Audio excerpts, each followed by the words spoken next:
गेल्या 3 महिन्यांपासून घरगुती आणि व्यावसायिक सिलेंडरच्या दरात वाढ झाल्यानं नागरिकांच्या खिशाला कात्री लागली होती। विशेषतः व्यावसायिक सिलेंडर सुमारे 1000 रुपयांनी महागल्यानं व्यावसायिकांचा ताळेबंद बिघडला होता।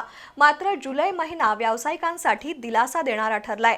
तेल विक्री कंपन्यांनी व्यावसायिक सिलेंडरच्या दरात 174 रुपयांनी कपात केली आहे, तर दुसरीकडे नायरा एनर्जी या खाजगी कंपनीनं पेट्रोलच्या दरात 5 रुपये आणि डिझेल विक्रीच्या दरात 3 रुपयांनी कपात केली आहे।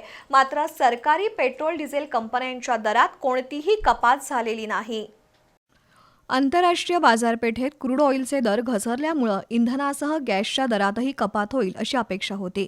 त्यानुसार जुलै महिन्याच्या आजच्या पहिल्या दिवशी व्यावसायिक गॅस सिलेंडर वापरकर्त्यांना दिलासा मिळालाय। 19 किलोच्या व्यावसायिक LPG सिलेंडरची किंमत 174 रुपयांनी कमी झाली आहे। इंडियन ऑइलच्या नवीन दरानुसार 19 किलोच्या व्यावसायिक सिलेंडरची किंमत पूर्वीच्या 3113 रुपयांवरून 174 रुपयांनी कमी होऊन 2939 रुपये झाली आहे। त्याचवेळी देशातील सर्वात मोठी खाजगी इंधन विक्री कंपनी असलेल्या नायरा एनर्जीनं इंधनाचे दर कमी करण्याची घोषणा केली आहे। नायरा कंपनीनं पेट्रोलच्या किमतीत 5 रुपये प्रति लिटर आणि डिझेलच्या किमतीत 3 रुपये प्रति लिटर कपात केली आहे। पश्चिम आशियातील तणाव कमी झाल्यामुळे आंतरराष्ट्रीय बाजारपेठेत कच्च्या तेलाच्या किमती घसरल्या आहेत। जागतिक पातळीवर झालेल्या या घसरणीचा फायदा थेट ग्राहकांपर्यंत पोहोचवण्यासाठी नायरा एनर्जीनं हा निर्णय घेतलाय।